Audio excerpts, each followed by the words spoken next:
ওনার মিরাজের হাতে যদি এমকেএস না দেখা যায়, এটা নিয়ে অনেক কনফিউশন আছে, সংবাদকর্মীদের মাঝেও আছে, দর্শকদের মাঝেও আছে, যে মিরাজ এমকেএস নিয়ে এত প্রচারণা করে, আমরাও প্রচার করি, কিন্তু মিরাজ খেলার মাঠে অন্য কোম্পানি খেলে কেন, বা কখনো সাদা ব্যাট দিয়ে খেলে?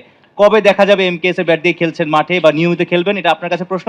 পরবর্তীতে ইমরুল কায়েসের কাছে সাকিব আল হাসান এমকেএস দিয়ে খেলে, এটাও নিশ্চয়ই গর্বের বিষয়। বিশ্ব সেরা অলরাউন্ডার, মানে বাংলাদেশের সর্বকালের সেরা ক্রিকেটার, তাকে ম্যানেজ করা, সেই গল্পটা আপনি পরে বলবেন মিরাজের পরে। থ্যাংক ইউ রূপক ভাই।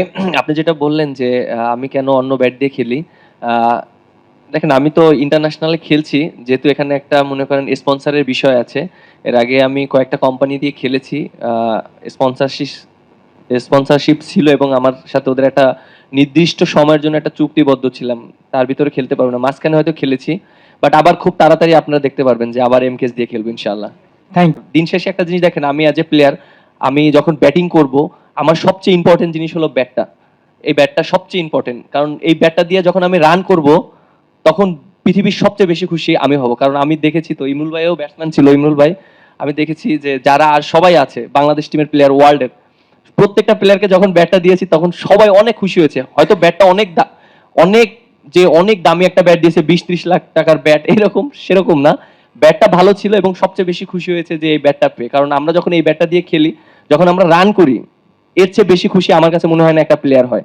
আপনি ধরেন 1-1.5 মাস 2 মাসে ট্যুর করেও আসেন দেশের বাইরে থেকে, যখন দেশে আসেন আপনার ছেলেকে যখন কোলে নেন, নিশ্চয়ই অনেক আনন্দের লাগে, অনেক অন্যরকম একটা মুহূর্ত কাজ করে।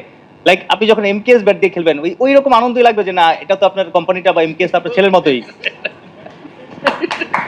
দেখেন একটা জিনিস কি, আপনি যদি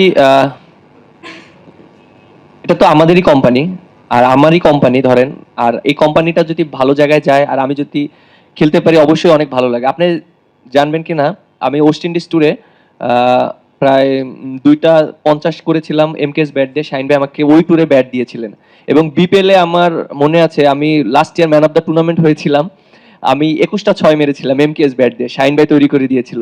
তখন আমার মনের ফিলিংসটা অন্য লেভেলে ছিল, যেহেতু নিজের কোম্পানি এক, আবার নিজের ব্যাট দিয়ে খেলছি, এটা একটা অন্যরকম অনুভূতি। আর আপনি ইসে দেখেন যে আমার ইন্টারন্যাশনাল কেরিয়ারে লাস্ট 2 বছর আমি যত রান করেছি ম্যাক্সিমাম এমকেএস এর ব্যাট ছিল। এবং ধন্যবাদ রূপক ভাই। সাকিব আল হাসানের বিষয়টা হচ্ছে আসলে আমার জন্য খুব ইজি ছিল, কারণ আমি যখন ওকে বলি যে দোস্ত তুই আমার ব্যাটটা দিয়ে খেলবি, এমকেএস দিয়ে খেলবি, আমার স্টিকার এগে, তো আমরা বলছি হ্যাঁ অবশ্যই খেলবো, আমাদের দেশি ব্র্যান্ড এটা আমাদের। আমি প্রাউডের সাথে বলছি যে সে মানে এমকেএস ব্যাট দিয়ে খেলবে, এবং সে খুব খুশি হয়েছে যে তাকে যখন আমি এমকেএসটা মানে ট্যাগ করতে পেরেছি। আমাকে পরে আমি যখন শুনেছি, একজন ওর পাশে ছিল যখন আমার সাথে কথা ফাইনাল করে, যে সে নাকি বলেছে যে আমি একজনকে অন্তত খুশি করতে পারছি। মানে এটা আমার কাছে মনে হয় আমার কাছে সব থেকে বড় পাওয়া যায় সাকিবের কাছ থেকে, যে তাকে আমি যখন মানে অ্যাপ্রোচ করি এবং সে বলছে যে না, সে এমকেএস ব্যাট দিয়ে খেলবে, এবং সেটা বলছে যে এটা আমি আমাদের দেশের প্রোডাক্ট, আমি যে কদিন ক্রিকেট খেলবো আমি আমাদের দেশের প্রোডাক্ট আমাদের ব্যাট দিয়ে খেলবো। সো এটা হিউজ ব্যাপার ভাই, এটা হিউজ ব্যাপার।